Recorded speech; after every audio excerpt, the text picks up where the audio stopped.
Hello again. It's been a while since you've heard from me.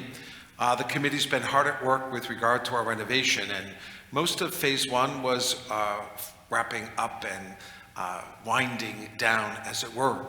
We were waiting for some final details with regard to the work in the vestibule and some of the details of the heating system there, which have been completed as of the end of September, the beginning of October. But in the meantime, our committee was also hard at work. I'm here now in the lower church to be able to share with you, for those of you who have not been here to worship or to visit in the lower church, to be able to see some of the changes that we have done over the time while we were renovating upstairs as well.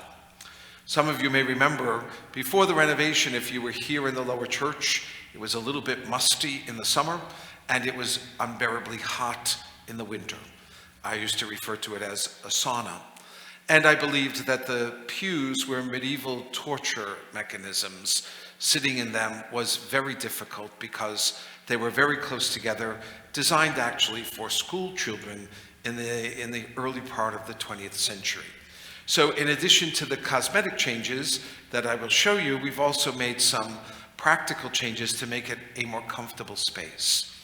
This lower church now has its own thermostat and therefore a separate control for the heating and the air conditioning that is also upstairs. We've also improved on the lighting, nearly doubling that and providing new lights, fixtures, as well as recessed lighting in various parts of the church. So hopefully, if you had been here before, you'll see now that the lower church is much brighter. It's much cleaner and hopefully more attractive as a place for worship. The pews have been separated with a greater distance, and we have refinished the kneelers. They're still the same pews, but because we did not have the funds to be able to invest in that at this time. But we were able to at least make some changes that would make them comfortable. Now, if you kneel on the kneelers, you don't stand with dirty clothes.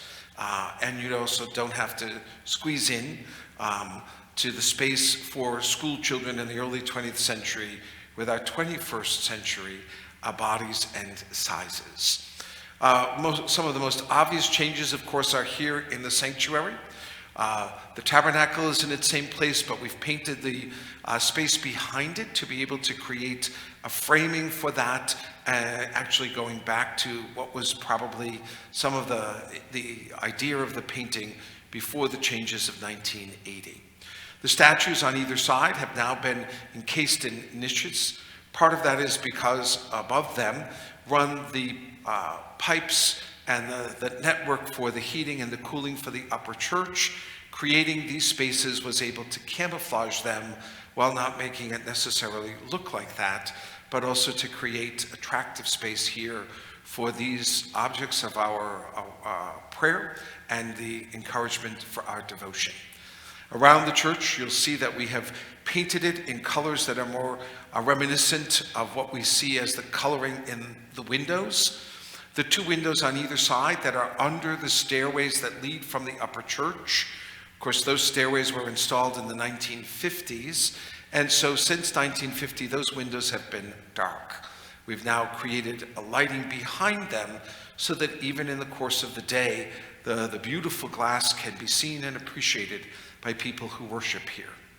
Lastly, of course, to notice is the Stations of the Cross. Many people wonder if we had purchased new ones. We did not. We were able to find the mother of one of our diocesan priests.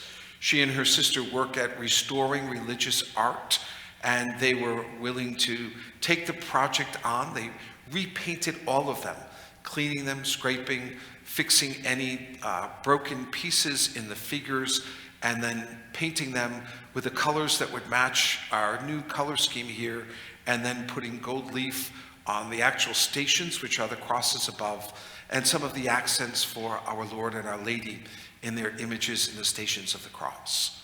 So we didn't get to do the sound system the way that we wanted to. There are still other things that would be nice to do, including new pews, but those are going to have to be projects for a later time, for a later budget, because we needed to be able to reserve our funds for the work that we all know we need to do upstairs. Part of the concern in doing this work here down in the lower church was because with all of the tubing and the wiring, it was really a very unattractive space. And we did it now because our intent is that once we need to close the church upstairs to be able to renovate and paint, hopefully we'll have it for the weekend, but here we can be able to do our daily mass and maybe funerals during the week. And if we do get stuck, we might be able to do some of our weekend masses here as well.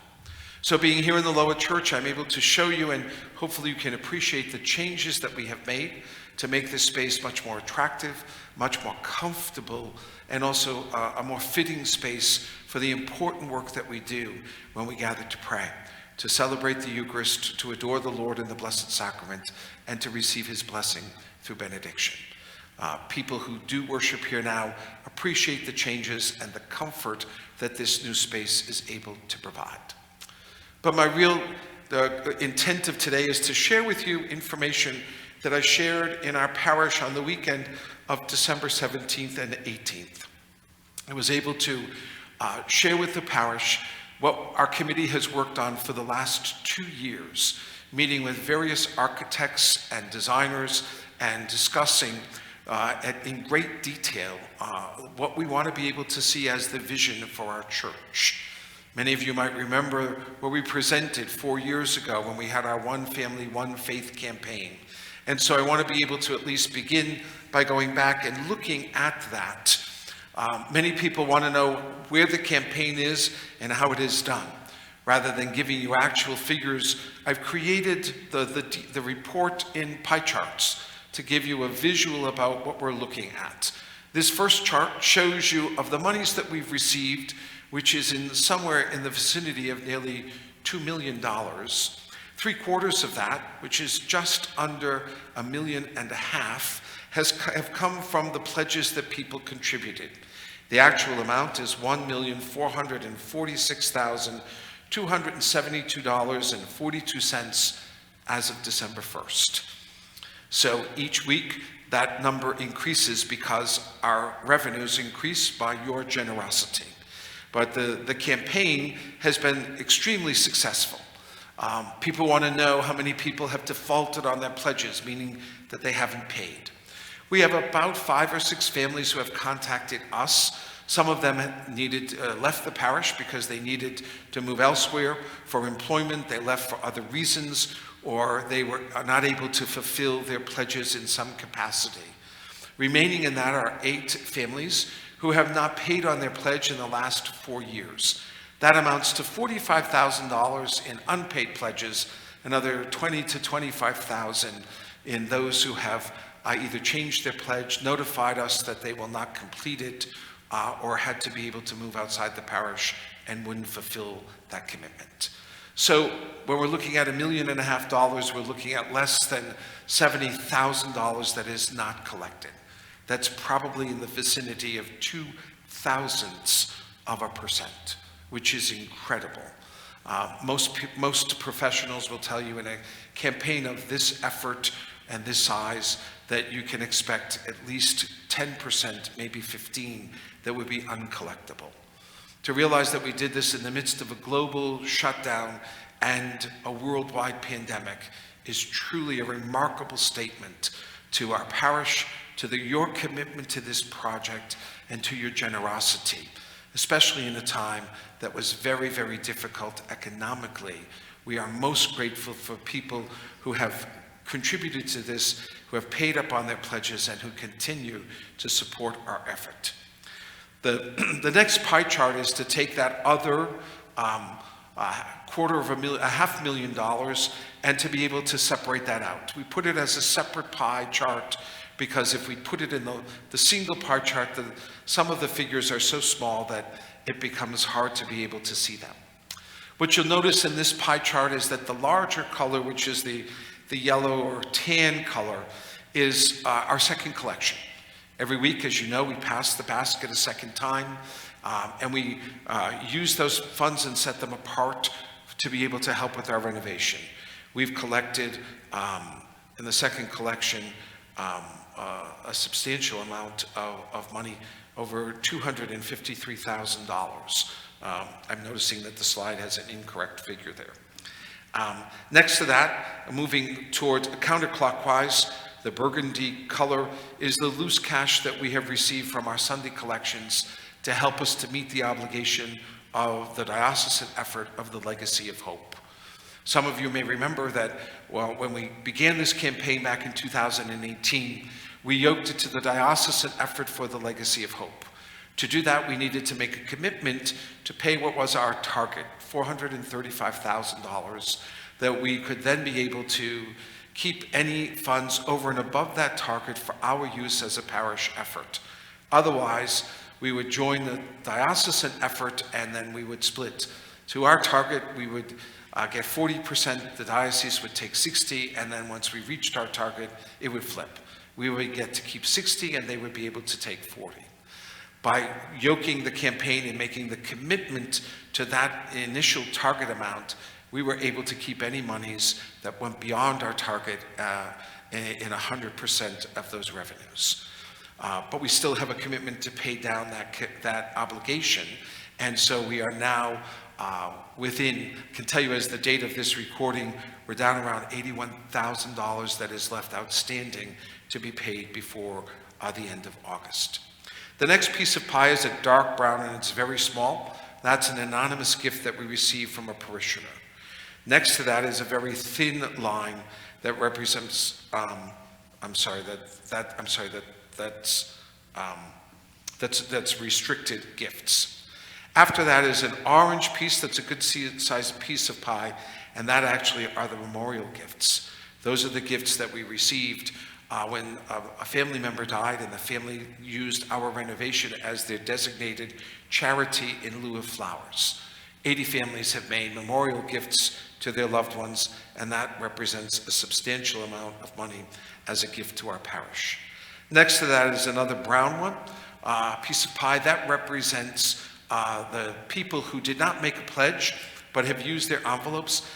Some did make a pledge, others didn't make a pledge but have used their blue envelopes in making contributions to the campaign over the course of the last 3.5 years.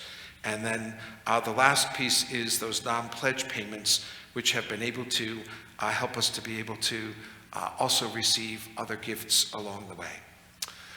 Where did all the money go? We've spent the money over the course of the last 3.5 years in order to be able to make the renovations that we appreciate. The largest piece of pie, of course, you'll notice is on the right-hand side. That's the orange piece, which is the heating, the ventilation, and the air conditioning, which is over $500,000. Next to that, going clockwise around the piece of pie, around the pie, is what we spent on the stained glass windows and the stations, $152,000.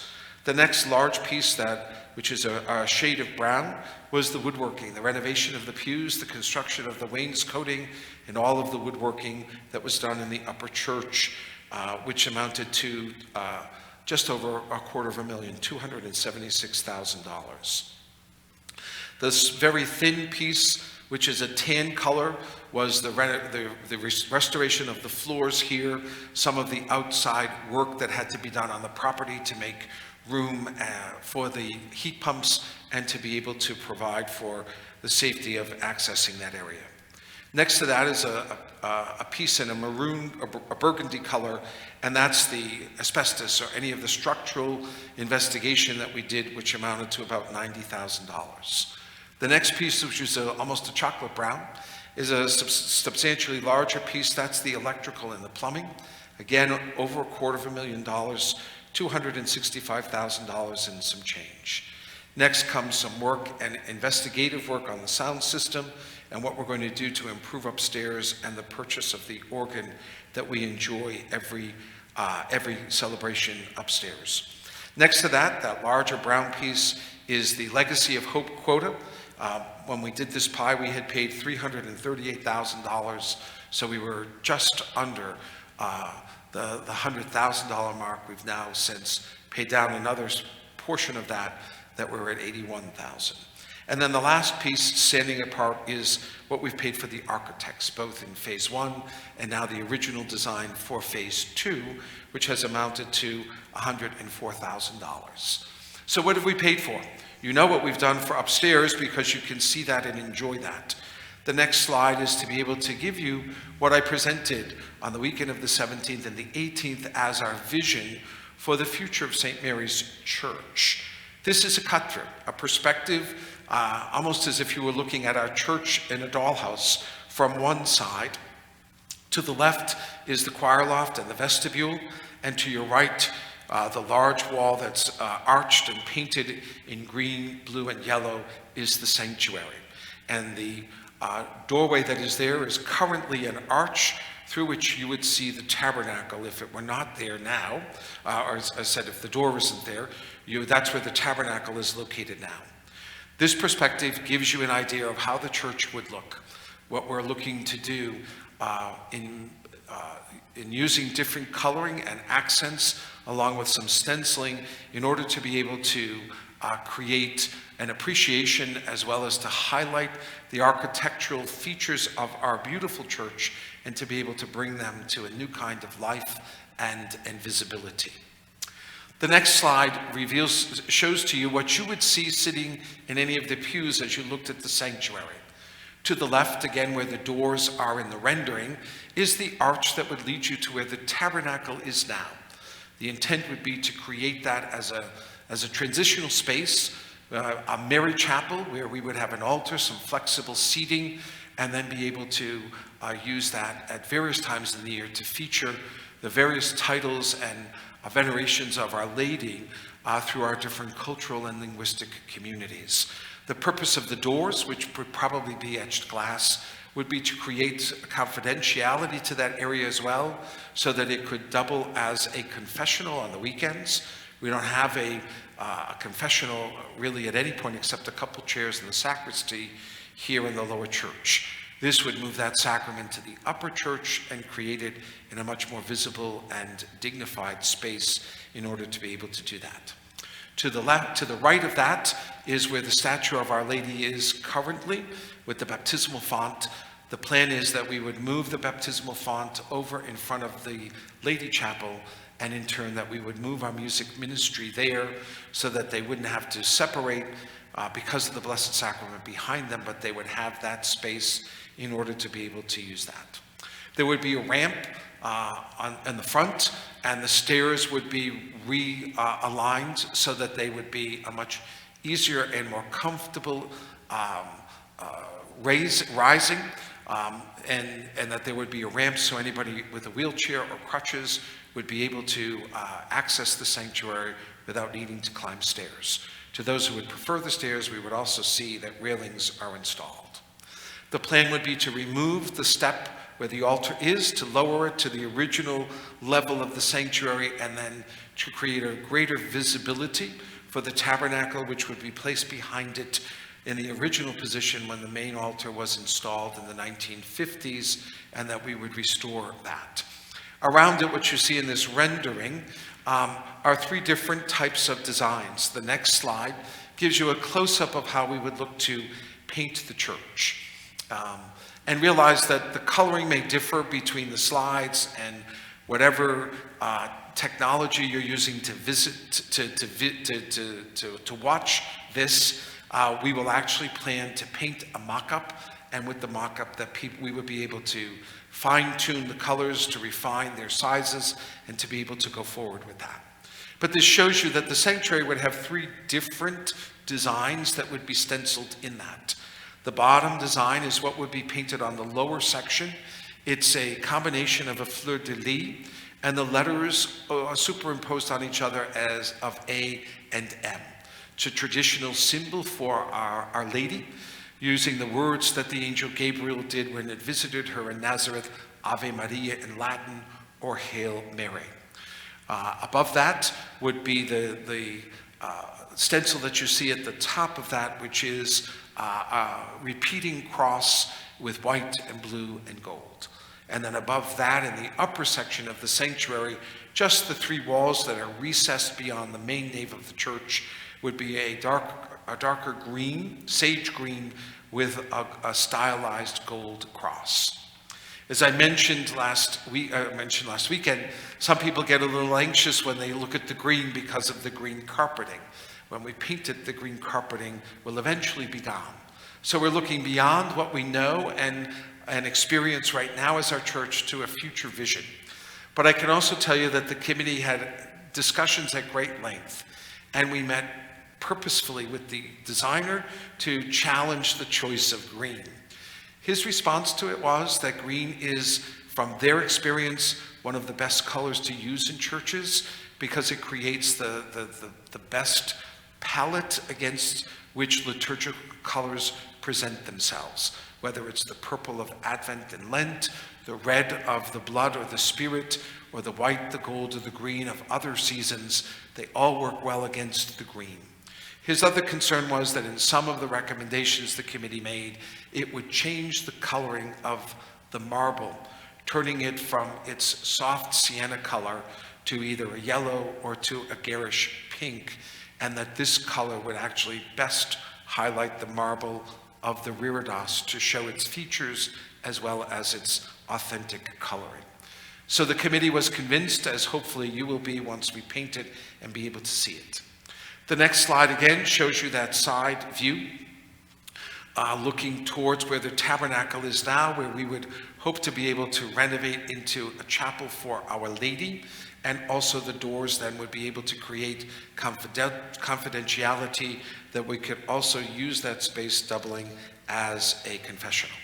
This shows you on the side what the sanctuary would be painted. So there's 3 walls wrapping around the reredos, and the larger part of the sanctuary would be able to identify this as a very sacred space where something unique and particular for our Catholic faith happens that receives a greater decoration and a greater embellishment to be able to show its importance. The next slide gives a detail of what we would expect to see on the arches and the columns. So you'll see that the arches will be defined by a series of lines and of stenciling with a bit of coloring. And then the inside of the arch, or the underside as it were, would have a geometric pattern of yellow and pink and green to be able to accent that. The capital columns would also be done with green, with an off-white, and with a yellow. The next slide shows you the close-up of those particular stencils as we did before. The stencil for the arches is shown against the dark blue background.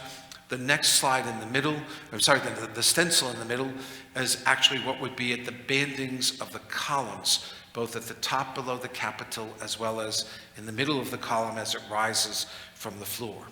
And then the stencil at the bottom is what would run along the wainscoting on either side.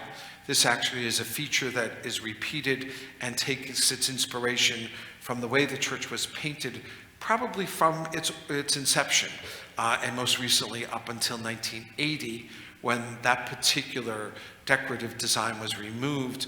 We're looking to install something along the way of that. One of the other things that we look back at was that over the arches before the renovation of 1980, there were images of the apostles and some of the saints.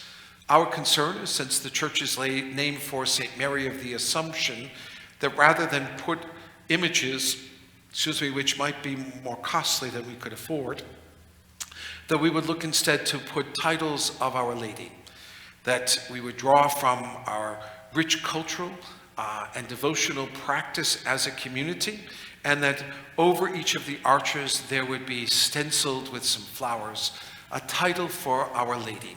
Each of these is taken from the life and the experience of our parish. We began with Latin, which is still the official language of the church, Mater Ecclesia, which means Mother of the Church, Mater Misericordia, Mother of Mercy, and then Regina Pacem, the Queen of Peace, and Regina Cleri, the Queen of the Clergy. Next we look at 3 in English and 1 in Irish, Our Lady of the Immaculate Conception, who is the patroness of the United States, Our Lady of the Miraculous Medal, since we pray that novena every week here in our parish, both with our English and our Spanish communities after Masses, and then Our Lady of the Most Holy Rosary. Again, a devotion that is predominant in all of our communities, one that we say in English after every one of our daily Masses in the morning. And then last will be Mhir Korik, reference to Father Cudahy and the original founders of our church. It's a Gaelic or Irish for Our Lady of Knock, apparition of Our Lady in 1870 in County Mayo, when she appeared to encourage the faith of the Irish people there. And of course, that was just at the time that our church was being built. Our next concern was to be able to create 4 titles in Portuguese. Obviously, with our Portuguese community, the longest group speaking Portuguese in our parish, there was no question we would include Nossa Senhora de Fátima, representing the patroness of Portugal. The patroness of Brazil, Nossa Senhora de Aparecida. In our Brazilian community, there also is great devotion in the mothers who pray, as mais que oram, for Our Lady of La Salette. So in Portuguese, we would list Nossa Senhora de La Salette, and lastly, Our Lady of the Sacred Heart, Nossa Senhora de Sagrado Coração. The more recent arrivals here to our community are in Spanish, and so we include 4 titles for them. The patroness of the Americas, with feast we just celebrated a little while ago, Nuestra Senora de Guadalupe, Our Lady of Guadalupe, for her apparition outside of Mexico. Nuestra Senora de Providencia, recognizing some of the original arrivals here who spoke Spanish came from Puerto Rico. Our Lady of Providence is the patroness there. Nuestra Senora de la Nube is the patroness of the group that comes from Ecuador. Our Lady of the Cloud, her feast is celebrated every year on January 1st. And then Nuestra Senora del Carmen, Our Lady of Mount Carmel, whose feast is in July. So where do we go from here? There are still things that we are discussing as a committee that we don't have answers for yet, but that we are working for. We're meeting with a consultant. We've hired a consultant. We're meeting with him. We're going to discuss what we can be able to do to upgrade our system, to integrate the sound for all of the different music groups, to be able to make a sound that is clearer and more professional. There's so many advances that have been made in audio technology.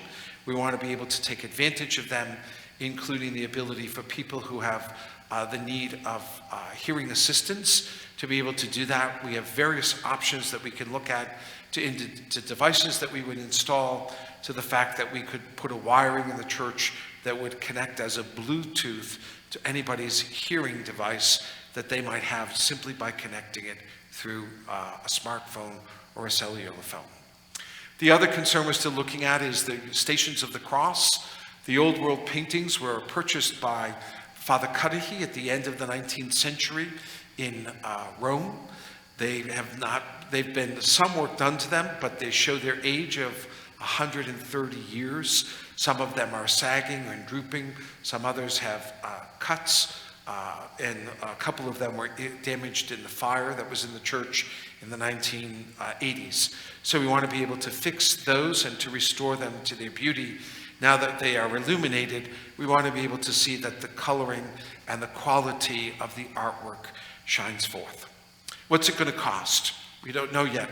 As we continue to refine what we're doing, we are meeting with contractors and business people beyond simply the estimates of our architects, so that we can be able to come back in order to be able to give a really clear and much firmer pricing to what we're looking to do, so that we can know in our budget what we can afford or not afford from the design that I've presented to you. What are we going to do for fundraising? We obviously will need to look at that as well. We have the great gift of the Dugan Trust, but the principle of that is not money that we can touch. We only are going to get about $20,000 this year. There'll be more that will come next year because there's been more money that was invested in the final closeout of that estate. But we don't want to have to wait. And the other thing is that the interest of that fund needs to be spent on an annual basis. So we can't wait and reserve the interest and keep it from year to year. The interest has to be spent within a given year, or it has to return to the fund as part of the initial investment to be able to grow the account. But we don't want to come and ask those questions until we have better steps of what the figures will be. So what are we planning to do? The first thing of this is that we need to be able to fix our windows. Some of the windows still leak through the lead. The windows in the sanctuary, the one behind the main altar, the one on either side, the one that looks over the sacristy and over where the tabernacle is, those frames we think are leaking. The trefoils that are over where the statue of Our Lady is and the arch through which you see the tabernacle currently are seriously damaged, and they continue to leak into the building. But to do that, we need tens of thousands of dollars, at least 100, because we have to put staging up, and then they have to remove the windows, check the frames, and until they do, we don't know what it's going to cost us to replace those frames. We don't want to paint the church beyond the mock-up, until we know that the building is watertight. We do know that the roof there are no leaks in the roof, there are no holes through which we can see sunlight or daylight at all in the attic, so that's encouraging, and we hope to be able to continue to move forward with that. The renovation of the sanctuary will be the step that we would do before we would actually paint as well, because that's going to be messy and dirty work. It's going to create plaster dust, marble dust, and sawdust. So we want to see that we do all of that work, which will cause a mess in the church or a dusty condition before we would be able to paint, so that the painting would not then be obscured by dust or dirt in the things that will be done. The last things that we would do then would be to look at the flooring, where the designer has not yet brought us samples. We've discussed various finishes. What we do know is it won't be carpeting. There will not be carpeting in the aisles, under the pews. We would have a hard surface that would be durable and also be able to be easily cleaned. We've talked about finishes, but we haven't talked about colors at all. Again, we needed to firm up the colors on the walls in order to see that what we would put on the floor would be able to match. But if we're looking at those finishes, we don't want to install them until we've finished the painting, because if they're going to either bring vehicles in to do it with a bucket, or they're going to put staging to be able to paint the higher elevations, we don't want tile that will wind up being cracked or broken or chipped. So one of the last things we will do in the renovation is to recover the floors. At the same time, then, we'll remove some of the pews as we did on the sides, and they will be finished to match, so that all the pews will be of a similar finish and a similar quality by the time that we are done. So there's still a lot of work that we need to do. The committee has laid it out in a good fashion.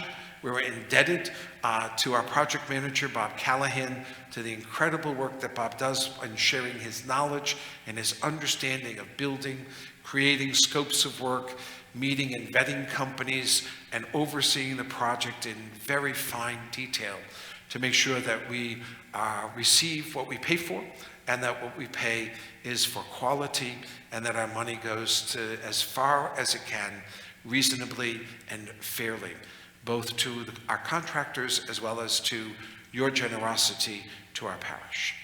So we're grateful. We are mindful as we come to the end of phase one, as we look at phase two. All the work that we have done has been paid in full, and that amounts to nearly $2 million in the middle of a worldwide shutdown and a global pandemic. That alone, if we were to never paint our church, is cause for great pride in our community. Our church is more comfortable, it is brighter. There's still work that needs to be done, but the beauty of its original design is still very present and obvious and appreciated. So we're grateful for all that you have done, for your continued generosity. I'm grateful for your support and your confidence in me. I ask your continued prayers for me, for our committee and the work that we do, that once again, as I have said, we can be able to restore this magnificent church and make it a shining jewel to the glory of our God. I thank you, and I will be back, hopefully not too long again, in order to be able to share with you new progress and new developments. Until then, God bless and thank you.